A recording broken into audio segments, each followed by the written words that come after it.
ప్రభునందు ప్రియమైన దేవుని యొక్క ప్రజలారా, మరొకసారి మనం ఈ విధముగా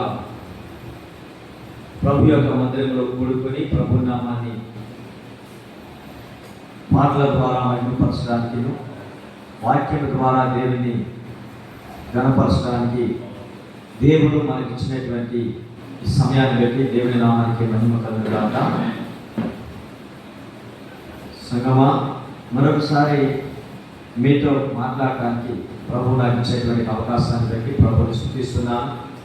ఈరోజు మరి కొన్ని విషయాలు పరిశుద్ధ గ్రంథంలో నుంచి మనము ధ్యానం చేయబోతున్నాం. ప్రతి ఒక్క వాక్యము శ్రద్ధాభక్తులతోటి మనము ఆలకించుదాం.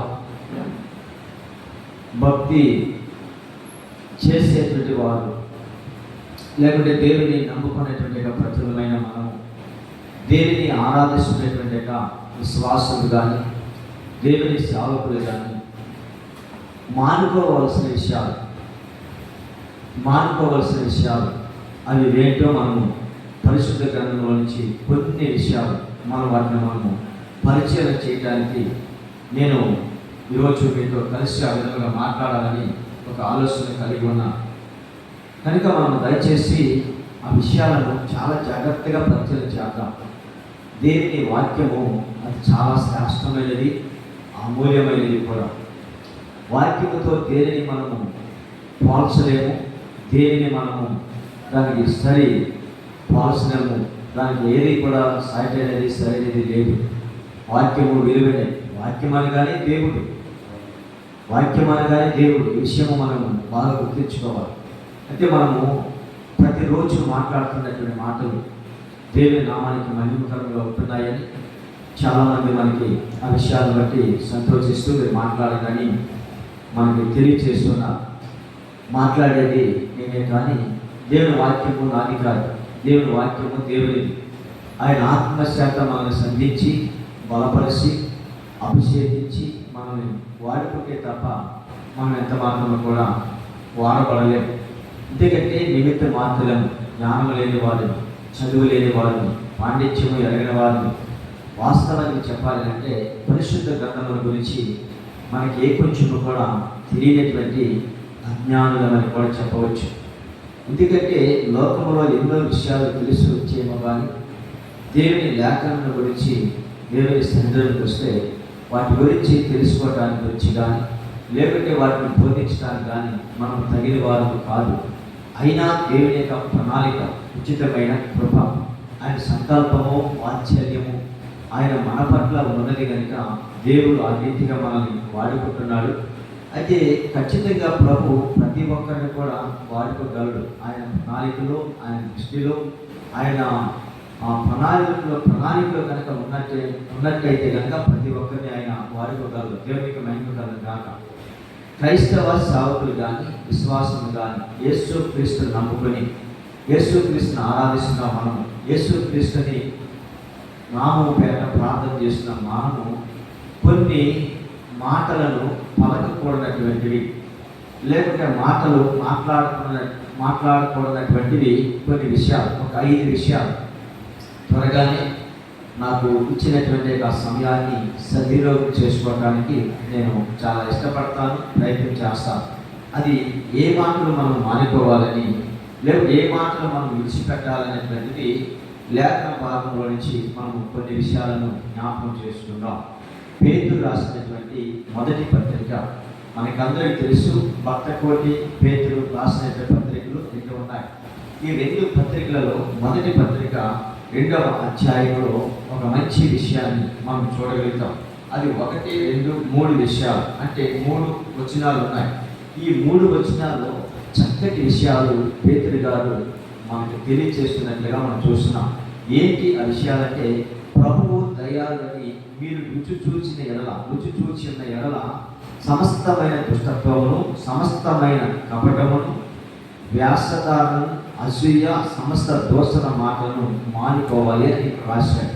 చూడండి పిల్లరా, ఈ వాక్యంలో ఉన్నటువంటి విషయాలు మనం చాలా చక్కగా ఆలోచిస్తే మానుకోవలసినది, అంటే మాట్లాడకుండా మనము మానుకోవలసినది లేదా వాటిని గురించి మనం ఏమాత్రం కూడా ప్రస్తావించకుండా ఉండాలి అనేటువంటి విషయాన్ని ఏమన్నారంటే, ప్రభువు దయాళుడని మీరు రుచి చూచి ఉన్న ఎడల అంటే ప్రభువు దయాళుడు అని మనం రుచి చూచి తెలుసుకున్నాం. రుచి చూచిన ఎడల మనము విడిచిపెట్టవలసిన విషయాలు అక్కడ స్పష్టంగా ఒక 5 విషయాలు ఆ పేతురు భక్తుడు ఆ పత్రికలో రాసినట్టుగా మనం చూస్తాం. ఏంటి అని మనం ఆలోచిస్తున్నప్పుడు మొట్టమొదటిగా మాట ఏమన్నాడంటే, ఒకటి సమస్తమైన దుష్టత్వమును విడిచిపెట్టాలి అంటున్నాడు. దుష్టత్వము అంటే క్రీస్తునందు ప్రియమైన దేవుని ప్రజల ఈ క్రైస్తవ విశ్వాసులమైనటువంటి మనము, దేవుని సేవకులమైన మనము ప్రభువు దయాళుడు, ప్రభువు కరుణామయుడు, ప్రభువు ప్రేమామయుడు, ప్రభువు ఆయన వాత్సల్యత కలిగిన వాడు, ప్రభువు ఆయన కృప అధికమైన కృప కలిగిన వాడు. అయితే ఇలాంటివన్నీ మనకు తెలుసుకున్న మనమంతా ఎలాగ ఉండాలి అనేటువంటి విషయానికి ఆ భక్తుడు రాస్తున్నాడంటే, సమస్తమైన దుష్టత్వమును విడిచిపెట్టాలి. అంటే దుష్టత్వము అనేటువంటి మాట బైబిల్లో చాలా చోట్ల రాయబడి ఉంటుంది. ప్రియమైన దేవుని ప్రజల, దుష్టత్వము అంటే బైబిల్లో చాలా రకరకాలుగా ఉన్నటువంటి మాట మనం చూస్తాం. కీర్తనకారుడు రాసినటువంటి 5వ అధ్యాయము 4వ వచనములో ఆ మాట స్పష్టంగా ఆ కీర్తనకారుడు ఏమని మాట్లాడుతున్నాడంటే, ఈ దుష్టత్వం గురించి 5వ కీర్తనలో 4వ వచనములో మంచి అక్కడ ఉంటాడు. దుష్టత్వమును గురించేటువంటి మాట ఏమని మనకు రాయబడి ఉందంటే, నేను జ్ఞాపకం చేస్తున్నాను, నీవు దుష్టత్వమును చూసి ఆనందించు దేవుడు కాదు. చూడండి, దేవుని యొక్క లేఖనాల్లో సమస్తమైన దుష్టత్వంలో ఉన్నాడు. మొదటి మాట మనం పేతురు రాసినటువంటి ఈ పత్రికలో 2వ అధ్యాయము 1, 2, 3 వచనాల్లో ఈ 5 విషయాలు గుర్తపరిచిన్నారు. ఈ 5 విషయాలు మనం ఒక్కొక్కటిగా పరిచయం చేద్దాం. మానుకోవాలి, కొత్తగా జన్మించిన శిశువుని పోలిన వారై ఉండాలని రాశాడు. నిజమే, క్రైస్తవులమైన మనము ప్రభు సన్నిధికి వస్తున్నాం, ప్రభువుని రుచి చూచి తెలుసుకున్నాం. ఆయన దయాళుడని తెలుసు, ఆయన ప్రేమామయుడని తెలుసు, కరుణామయుడని తెలుసు, ఆయన మన పట్ల అధికమైన కార్యాలు చేయగలిగిన వాడని తెలుసు.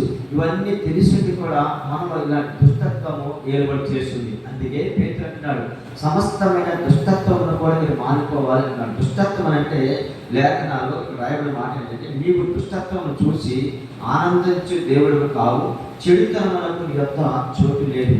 అంటే దేవుడంట దుష్టత్వాన్ని చూసి ఆనందించేవాడు కాదంట. అందుకనే మనం దుష్టత్వాన్ని విడిచిపెట్టాలి అని ప్రభు యొక్క వాక్యంలో మనకు తేటగా తెలియజేస్తున్నాను.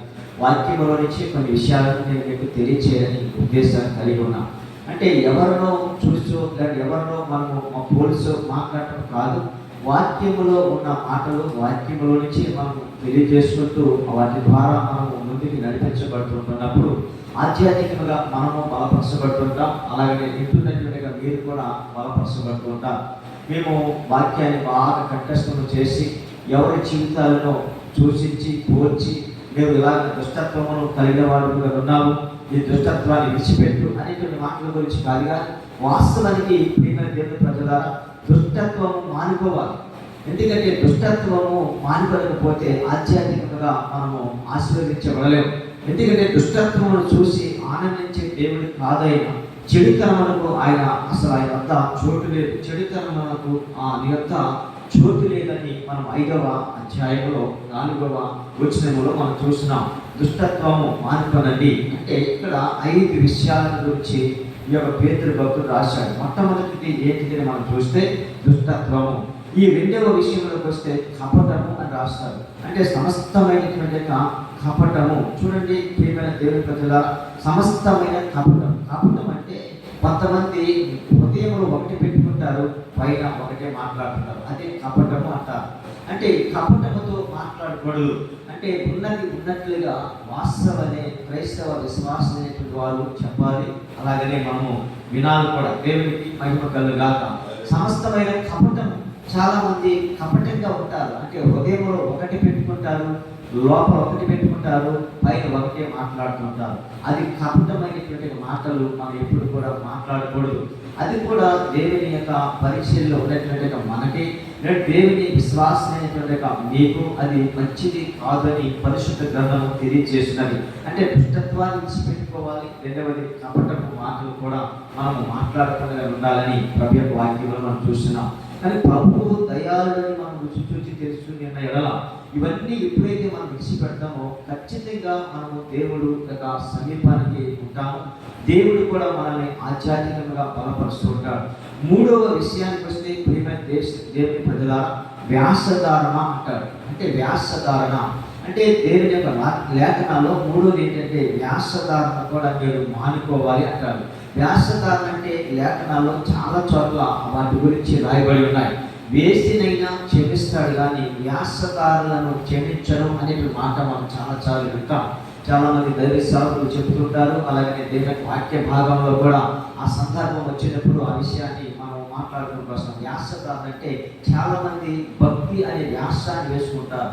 అంటే భక్తి అనే వ్యాసధారణ వేసుకుని వాళ్ళు ఏం చేస్తారంటే దేవుని నామాన్ని అవమానముగా పరిచేవారు, లేకపోతే దేవుని నామాన్ని కించిపరిచేవారు కూడా ఉంటారు. అంటే వ్యాసధారణ భక్తి అంటే పైలోక వ్యాసం లోపల వ్యాసం తోడేలు స్వభావం లాంటి వారు వీళ్ళని కూడా మనం చూడగలుగుతాం. అంటే మూడవది వ్యాసధారణ. ఈ వ్యాసధారణ గురించి బైబిల్ ఏమి చెప్తుందంటే మనం మత్తయి సువార్త 23వ అధ్యాయంలో 25వ వచనంలో కూడా ఈ మాట స్పష్టంగా మనకు కనబడుతుంది. ఏమాట అంటే అయ్యో వ్యాసధారులైన శాస్త్రులారా పరిచయులారా అంటాడు. అంటే అయ్యో అనే మాటకి మనకి ఆ మాట ఎలా ఉంటుందంటే చాలా బాధాకరంగా ఉంటుంది.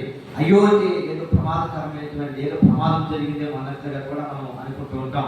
అయ్యో వ్యాసదారులైన శాస్త్రులారా పరిచయులారా మీరు గిన్నెయును పల్లెమును గెలపగా శుద్ధి చేయదురు కానీ. అంటే చూడండి పిల్లరా, వ్యాసధారణ ఉండకూడదు. వ్యాసధారణ అనేటువంటి భక్తి ఏంటంటే ఇక్కడ అయ్యో వ్యాసదారులైన శాస్త్రులారా పరిచయులారా అంటున్నారు. అంటే శాస్త్రులు పరిచయులని ఎలా పిలిచారంటే వ్యాసదారులుగా పిలిచారు. ఎందుకు వ్యాసదారులుగా పిలిచారంటే ఈరోజు క్రైస్తవ విశ్వాసమైనటువంటి మనము కూడా చాలా మంది భక్తి అనేటువంటి ఆ యొక్క ముసుగులో వ్యాసధారణ అంటే మనం భక్తి అనే ముసుగులో ఉంటూ మోసం చేస్తున్నాం అన్నమాట. ఇక్కడ వీళ్ళు కూడా వ్యాసధారులైన శాస్త్రులారా పరిచయులారా మీరు గిన్నెను పల్లెమును గెలపటం మాత్రమే శుద్ధి చేస్తున్నారు. చూడండి, నిజమే చాలా మంది క్రీస్తునందు ప్రేమ దేవుని ప్రజలారా లోపల మాత్రం ఏమైందంటే వెలపటం మాత్రమే శుద్ధి. అంటే మన దేహానికి మాత్రం ఏం చేస్తామంటే 3 పూటలు స్నానం చేస్తాం. మంచిదే, వ్యాసకాలం వచ్చింది కదా, 3 పూటలు స్నానం చేస్తాం, చక్కటి నూతన వస్త్రాలు ధరించుకుంటాం. ఇది పైవ్యాసం. అదే అన్నాడు, గిన్నెయు పల్లెమును ఏం చేస్తారంటే వెలపల మాత్రమే శుద్ధి చేస్తున్నారు. అంటే దేహాన్ని మాత్రమే బాగా పరిశుభ్రంగా శుద్ధి చేస్తున్నారు.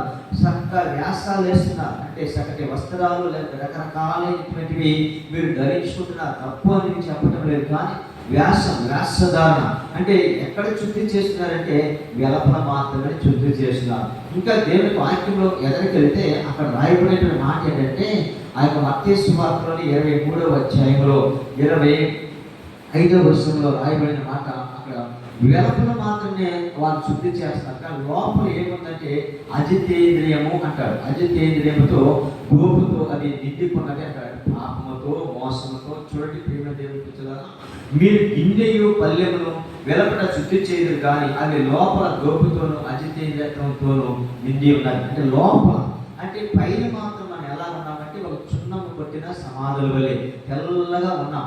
కానీ లోపల హృదయంలో ఏముందనంటే అజితేంద్రియముతో నిండిపోయి ఉన్నది. అంటే పాపముతో, శాపముతో, కోపముతో, వ్యసధారణతో, ఇంకా రకరకాలైనటువంటి కామ, క్రోధ, మద, మోహ, మత్సరములతో నిండిపోయి ఉన్నది. పైకైతే మాత్రం మనం ఎలా ఉన్నామంటే చాలా నీట్గా, చాలా పర్సనల్గా దేవుని నామాన్ని మహిమపరిచే బిడ్డలంటే ఇలా ఉండాలి బాబు అన్నట్లుగా ఉంటున్నాం. కానీ అది ఎంతవరకు అంటే దేవుని మందిరంలో ఉన్నంత చేపే వెలపలకు వచ్చిన తర్వాత వీళ్ళ స్థితి ఎలా ఉంటుంది అంటే, వీళ్ళ ఆలోచనలు ఎలా ఉంటున్నాయి అంటే, వీళ్ళ ఉద్దేశాలు ఎలా ఉంటున్నాయి అంటే, వీళ్ళ ప్రవర్తన ఎలా ఉంటుందంటే ఎంత మాత్రం కూడా దేవునికి ఇష్టకరంగా, దేవునికి అనుకూలంగా ఉన్నట్లే. అంటే మూడవది వ్యాసధారణ. ఎందుకంటే వీళ్ళు ఏం చేస్తారంటే గిన్నెయు పల్లెమును వెలపట మాత్రమే శుద్ధి చేస్తున్నారు, కానీ లోపల మాత్రం అది ఎలాగున్నదని మనం ఆలోచిస్తున్నప్పుడు జరుగుతున్న విషయం పిల్లరా, దోపుతోనూ అజితేంద్రియత్వంతోనూ గిన్నింటి ఉన్నది. అంటే వాళ్ళు గుడ్డి పరిశీల అంటున్నారు. అంటే ఇన్నియు పల్లెములు వెలపల శుద్ధి ఎగినట్లుగా ముందు వాటి లోపల శుద్ధి చేయండి. అంటే లోపల కూడా, అంటే మన హృదయం దేవుని యొక్క వాక్యంలో ప్రభు అయిన యేసుక్రీస్తు ఒక మాట చెప్తాడు. కొండ మీద ప్రసంగంలో ఆయన దాదాపుగా ఆ కొండ మీద ప్రసంగంలో చాలా ధన్యతల గురించి మాట్లాడుతూ ఒక మాట అంటాడు. అంటే చాలా మాటలు ఉన్నాయి. ఆ మాటలు ఆయన చెప్పిన మాట ఏంటంటే, హృదయము శుద్ధి గలవారు ధన్యులు అని చెప్పాడు. దేవునికి మహిమ కలుగుగాక. అంటే హృదయము ఎక్కడ ఉంటుంది? లోపల ఉంటుంది. హృదయము శుద్ధి గలవారు ధన్యులు, వారు దేనిని చూచెదరు అని ప్రభు అయిన యేసుక్రీస్తు ఆ మాటలు ఆ యొక్క పుస్తకంలో కొండ మీద ప్రసంగం 5వ అధ్యాయం మత్తయి సువార్తలో వ్రాయబడినట్లుగా మనం ఈ లేఖనాలు చూస్తూ ఉంటాం. అయితే ఈరోజు ప్రియమైన దేవుని ప్రజలారా, పేతురు రాసినటువంటి ఈ పత్రికలో, ఈ మొదటి పత్రిక 2వ అధ్యాయంలో ఈ 3 వచనాలు, ఈ 5 విషయాలు మీరు సంపూర్ణంగా వాటి నుంచి విడుదల పొందాలి అంటున్నాడు. వాటి నుంచి మీరు వేరవ్వాలి అంటున్నాడు. లేదా ఆ మాటల్లో మీరు మానుకోవాలి అని మాకు తెలియజేస్తున్నాడు. 3వ మాట. 4వది ఏంటి మనం ఆలోచిస్తుంటే అసూయ అంటారు. అక్కడ చూడండి అసూయ. అసూయ అంటే ఈ విషయాలు మనకి అందరికీ తెలుసు. అసూయ అనేటువంటి మాటకు వస్తే, ఒకరు ఎదుగుతూ ఉంటే, ఒకరు ఆధ్యాత్మికంగా బలపరచబడుతుంటే, ఒకరు ఆర్థికంగా అభివృద్ధి పరచబడుతుంటే, ఒకరు ఒకవేళ సంఘము విస్తరిస్తూ ఉంటే, వాడు ఒకవేళ ఆధ్యాత్మికంగా ఆర్థికంగా బలము పొందుకొని దేవుని పనిలో వాడు ముందుకు వెళ్తుంటే, అది చూస్తున్న మరొక వ్యక్తి ఆ గిట్టకొండగా ఉండటమే అసూయ. అతను చూసి అసూయ పడతామన్నమాట. అంటే ఇలాంటివి కూడా మానుకోవాలి మీరు. ఎందుకంటే ఎందుకు మానుకోవాలి? మీరు ప్రభువు దయాళుడై ఉన్నాడని రుచి చూసి తెలుసుకున్నారు కనుక ఇవన్నీ మీలో ఉండకూడదు. ఎందుకంటే నీకంటూ నీ పక్కవాడు ఒకవేళ వృద్ధి పొందుతూ ఉంటే, ఆశీర్వదించబడుతుంటే, విస్తరించబడుతుంటే, యేసు నామములో అతన్ని నీవు దీవించాలి తప్ప అతని మీద ఎంత మాత్రం అసూయ పడకూడదు. 4వ మాట ఏంటి మనం ఆలోచిస్తున్నప్పుడు? అసూయ. అంటే చూడండి, ఈ అసూయ పరులు చాలా మంది బైబిల్ గ్రంథంలోనే కాదు, బయట కూడా ఉన్నారు. పరిశుద్ధ గ్రంథంలో కూడా ఇలాంటి వారు మనకి కనబడుతూనే ఉంటారు. ఒకడు ఎదుగుతూ ఉంటే ఒకటి ఎదగనేకుండా మాట్లాడే మాటలు ఎక్కడికి పోయావు? సౌలు దావీదుని ఏం చేశాడంటే విషపు చూపు చూస్తూ దావీదుని తరుగుతూనే ఉన్నట్లుగా లేఖనాలు చూస్తున్నాం. అంతకంతకు దావీదు వర్ధిల్లుతూ వస్తున్నాడట. అంతకంతకు నేర్చుకెళ్ళిపోతుంది సౌలు కుటుంబం, అంతకంతకు వర్ధిల్లుతున్నది దావీదు కుటుంబం. ఇలా అంతకంతకు ఎప్పుడైతే వర్ధిల్లుతూ వస్తున్నాడో దావీదు, అంతకంతకి సౌలు కుటుంబము నేర్చుకెళ్ళిపోవటానికి కేవలం కారణం ఏంటంటే దావీదు మీద ఉన్నటువంటి అసూయను బట్టి. అంటే దావీదు మీద సౌలుకి ఏముందంటే అసూయ ఉంది. ఈరోజు క్రీస్తునందు ప్రియమైన దేవుని ప్రజలారా, మనము కూడా మన పక్కన ఒక సహోదరుడు, అంటే విశ్వాస కుటుంబాలలో చూస్తున్నవారు, ఒక విశ్వాసి పాటల్లో మంచిగా పాటలు పాడి ప్రభువుని మహిమపరుస్తాడు. మరొక వ్యక్తి సువార్త ప్రకటిస్తాడు. మరొక వ్యక్తి పాటలు పాడడం తప్పు ఫలంగా ప్రార్థన చేస్తారు. కొన్ని వాక్యాలు కూడా చెబుతూ ఉంటారు. అలాంటి వ్యక్తిని మనం చూస్తున్నప్పుడు అసూయపడటం కాదు, కానీ అతన్ని మనం ఎంకరేజ్ చేసి ప్రోత్సహిస్తున్నప్పుడు దేవుడు ఖచ్చితంగా అతనికి ఏ స్పిరిట్ అయితే పనిచేస్తుందో అదే స్పిరిట్ దేవుడు నీకు కూడా అనుగ్రహిస్తారు తప్ప అతన్ని ఎంత మాత్రం అతని మీద మనము అసూయపడే వారిని ఉండకూడదు. అసూయ ఎంత మాత్రం మన మనసులోనికి ఆలోచనలోనికి రాకూడదు. ఎందుకంటే ఒక చోట మనం ఆది కాండంలో దేవుడి వాక్యంలో 26వ అధ్యాయం 14వ వచనం చూస్తే, ఆది కాండంలో నిజంగా గెరారు అనేటువంటి ప్రాంతానికి ప్రభు ఇస్సాకు అనేటువంటి ఆయన వస్తాడు. ఆ గెరారు ప్రాంతంలో దాదాపుగా తన తండ్రి కాలంలో కూలిపోయినటువంటి బావులన్నీ కూడా త్రవ్వుతూ ఉంటాడు. ఆ బావులన్నీ త్రవ్వుతున్నప్పుడు ప్రతి బావులో నీళ్లు చక్కగా ఊరుతూ ఉంటాయి. అప్పుడు ఆ యొక్క సర్దారు, ఫిలిష్తీయుల సర్దారు వచ్చి ఈ యొక్క ఇస్సాకు మీద అసూయపడుతున్నట్లుగా మనం చూస్తాం. అసూయపడి ఆ బావులన్నీ కూడా పూర్తి చేస్తారు. మనము చేయలేని పని తాను ఎక్కడి నుంచో వచ్చి పరదేశంలో వచ్చి మన దేశంలో నివసిస్తూ మన బావులు పూడిపోయిన బావులు తవ్వుతుంటే అతను నీళ్లు పడుతున్నాయని వీళ్ళందరూ కూడా ఏం చేస్తారు? ఫిలిష్తీయులు అతని మీద అసూయపడుతూ ఉంటారు. వీళ్ళ ఈ విషయానికి నేను జ్ఞాపకం చేసిన విషయం ఏంటంటే, ఆది కాండము 26వ అధ్యాయం 14వ వచనం చూస్తే, అతనికి గొర్రెల ఆస్తియును గొడ్ల ఆస్తియును దాసుల గొప్ప సమూహము కలిగినందున ఫిలిష్తీయులు అతనిను అసూయపడి అనేటువంటి మాటని మనం చూస్తున్నాం. చూడండి, ఇక్కడ ఒక విషయాన్ని జ్ఞాపకం చేస్తాం. ఒకటి, గొర్రెల ఆస్తి. గొర్రెలు అనగా సంఘానికి కూడా సూచనగా ఉన్నది. సంఘము పెరుగుతూ ఉంటే, సంఘము విస్తరిస్తూ ఉంటే, సంఘము అభివృద్ధి పరుస్తూ ఉంటే మరొక సేవకుడు మరొక సంఘము మీద అసూయపడటము, లేదా మరొక సంఘము విస్తరిస్తుంటే మరొక సేవకుడు వాళ్ళ మీద అసూయపడటము. ఒకటి గొర్రెల ఆస్తి అంట, రెండవది గొడ్డుల ఆస్తి అంట, మూడవది దాసుల గొప్ప సమూహము.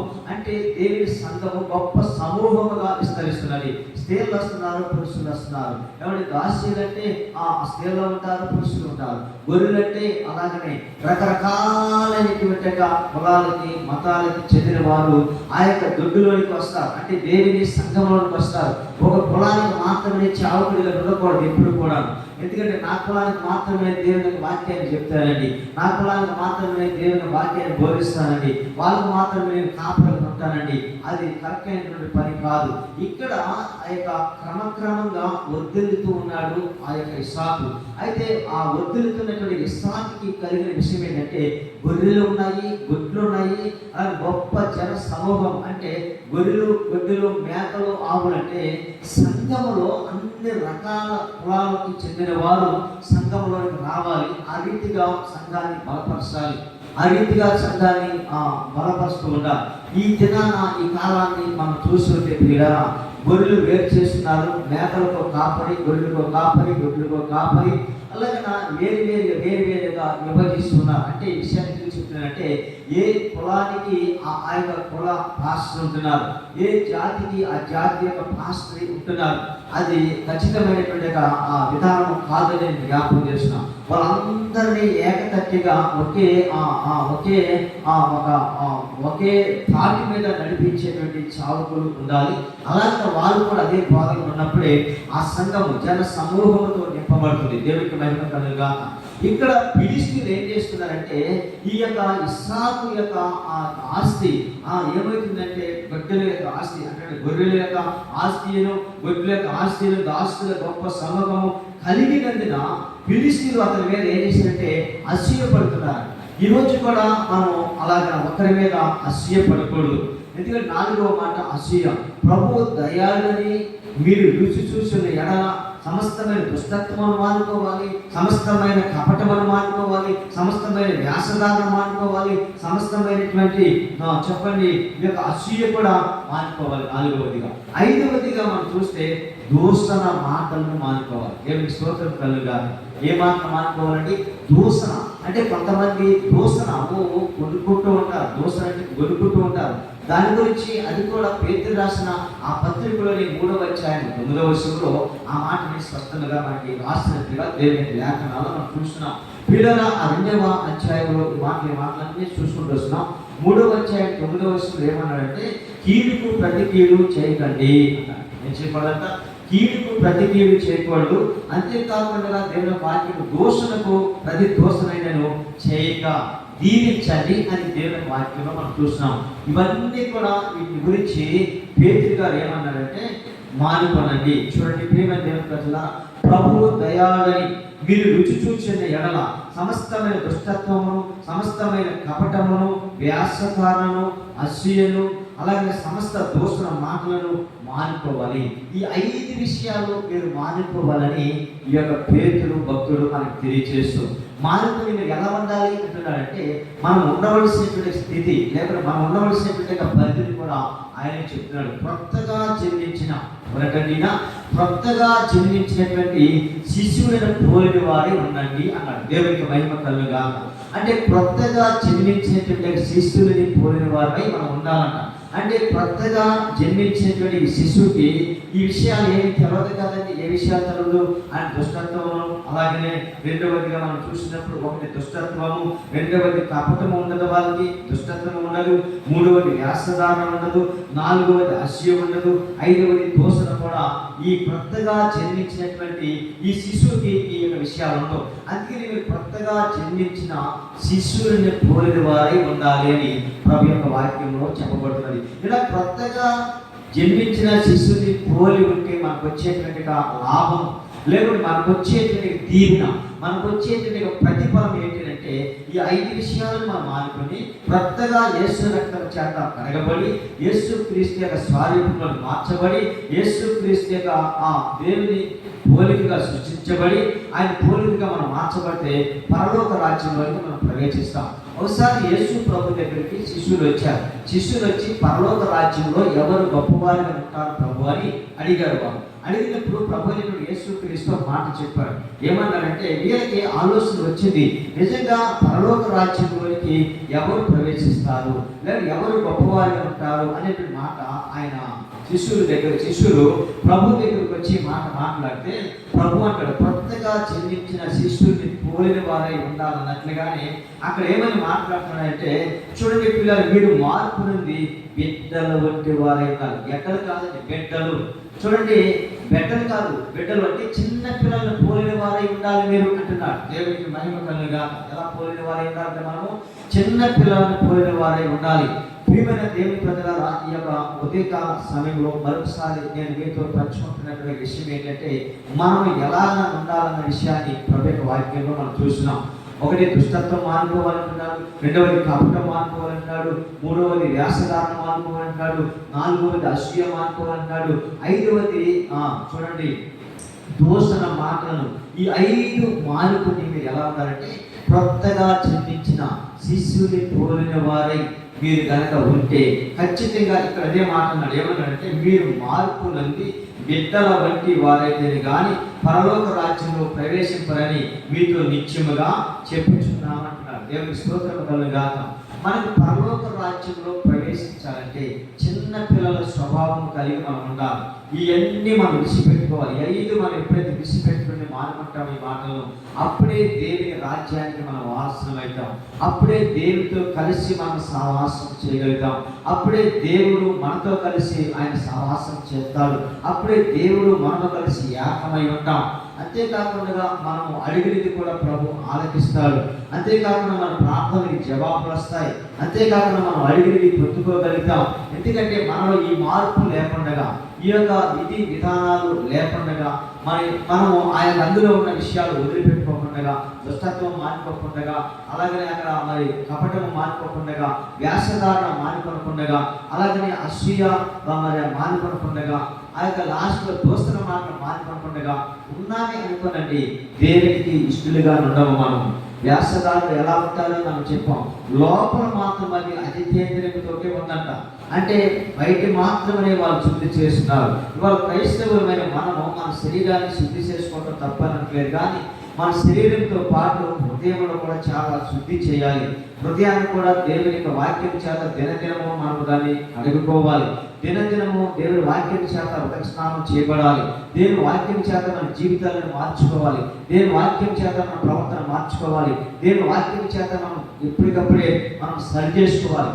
అలా సరి చేసుకున్నప్పుడే, ఇవన్నీ విడుచుకున్నప్పుడే ఖచ్చితంగా కొత్తగా జన్మించిన శిశువుని పోలిన వారిని ఉండటమే కాకుండా మార్పు నుండి పరలోకములో మనము దేవుని కుడిపార్శ్వన ప్రభు యేసు క్రీస్తు ఎలాగైతే ఉంటున్నాడో ప్రభుతో కలిసి మనకు ఉండటానికి ఇది ఒక గొప్ప మెట్టుగా దేవుని యొక్క వాక్యము మనకు తెలియజేస్తున్నది. కనుక ప్రియమైన దేవుని ప్రజలారా, ఈరోజు మీతో మాట్లాడుతున్న విషయం ఏంటంటే, నిజంగా ఖచ్చితంగా ఆయన అంటున్న విషయము, ఒక చిన్న బిడ్డను తన యొద్దకు పిలిచాడు. దేవుని వాక్యంలో మత్తయి సువార్త 18వ అధ్యాయంలో ఆ కాలమున శిష్యులు యేసునందుకు వచ్చి పరలోక రాజ్యంలో ఎవడు గొప్పవాడని అడుగగా ఆయన ఒక చిన్న బిడ్డను తన యొద్దకు పిలిచాడు. చిన్న బిడ్డను పిలిచి వారి మధ్య ఏం చేశాడంటే నిలవబెట్టి ఇట్లా అంటున్నాడు, మీరు మార్పు నంది. ఏమన్నదాలి? మార్పు నందాలి. ప్రభువు దయాలని రుచి చూసిన ఎడల ఇవన్నీ మనం విడిచిపెట్టుకుంటే మార్పు నందాలి. అంటే మారు మనసు కలిగి ఉండాలి. మారు మనసుకు తగిన ఫలాలను మనము ఫలించాలి. మారు మనసుకు తగిన జీవితమును జీవించాలి. చాలా మంది మారు మనసు లేకుండానే పాటలు పాడుతుంటారు, ప్రార్థన చేస్తూ ఉంటారు, ఇంకా రకరకాలైనటువంటి మారు మనసు గురించి చాలా మందికి ఇంకా అవగాహన వాళ్ళకి లేదు, రాదు కూడా. తాగుడు మానడు పాటలు పాడుతుంటారు, ఎవరి చుట్టూ వీళ్ళు కాల్సిన మానడు పాటలు పాడతారు, ప్రభుత్వంలో ప్రార్థన చేస్తారు. అది మారు మనసు కాదు. ఎందుకంటే ఈ సమస్తమును విడిచిపెట్టాలని మనం పేతురు రాసిన పత్రికలో మనం చూసినాం. అవన్నీ సమస్తం విడిచిపెట్టాలి. దుష్టత్వాన్ని విడిచిపెట్టాలి, కపటాన్ని విడిచిపెట్టాలి, వ్యాసకాలను విడిచిపెట్టాలి, అసూయ విడిచిపెట్టాలి. ఏమంటే తర్వాత దోషణ మాటలు కూడా మనం ఇవన్నీ మానుకొని కొత్తగా జన్మించినటువంటి శిష్యుని పోలిన వారిపై మనం ఎప్పుడైతే జీవిస్తామో ఖచ్చితంగా భూమి మీద మనం దీవించబడతాం. అలాగే పరలోకంలో కూడా దేవుని రాజ్యములో మనము ఆయనతో కలిసి ఉంటామనేటువంటి ఒక మాట దేవుని లేఖనాల్లో కూడా మనం చూస్తున్నాం. కనుక దయచేసి ఈ వాక్యం వింటున్న నా ప్రియమైన దేవుని సంగమ, దేవుని యొక్క ప్రజలారా, మనము ఇవన్నీ విడిచిపెట్టుకొని కొత్తగా జన్మించిన శిశువుని పోలిన వారిపై ముందుము గాక. ఈ మాటలు మన ఇంట్లో దేవుడు దీవించి ఆశీర్వదించును గాక. చాలా ప్రార్థన చేద్దాం. పరిశుద్ధమును నమ్మకమును పరలోకమందున్న మా తండ్రి, మీకు స్తోత్రాలు వందనాలు తెలియజేస్తున్నాను ప్రభా. ఇంతవరకు మాతో మీరు మాట్లాడుకుంటూ వచ్చారు. ప్రతి మాటను ప్రభా మీరు దీవించండి అయా. ప్రతి మాటను ప్రభా తండ్రి బలపరచండి. మేము ప్రభా నిజంగా అపోస్తులైనటువంటి పేతురు చెప్పినట్లుగా సమస్త దుష్టత్వమును మానుకునే వారుగా అయా, కపటమును మానుకునే వారుగా అయా, వ్యాసకారణ భక్తి చేసేవారు కాకుండా నాయనా మరి ప్రభువా అయా, అసూయ మానుకునే వారుగా, ఒకరు ఎదుగుతుంటే వారి మీద అసూయ పడేవారు కాకుండా, దోషణ మాటలు పలికేవారు కాకుండా, కీడుకు ప్రతి కీడు చేసేవారు కాకుండా, దోషణకి ప్రజల దోషణ చేసేవారు కాకుండా, దీవించేవారుగా అతి రీతిగా మమ్మల్ని దీవించమని ప్రార్థన చేస్తూ సంఘాన్ని బలపరచండి. సంఘానికి వస్తున్న కుటుంబాలు దీవించండి. నా ముందున్న మీ ప్రజలు దీవించండి అయా. అలాగే మన తిరిగి ప్రభావ ఈ కార్యక్రమం అంతటా మీరే అధ్యక్షతలు ఇచ్చి నడిపించమని, సమస్త ఘనత మహిమ ప్రభావములను మీరు మాత్రమే పొందుకోమని ఈ ప్రియ కుమారుడు మన రక్షకుడైన యేసు క్రీస్తు నామములో ప్రార్థన సమర్పించి పొందినాము తండ్రి. ఆమేన్.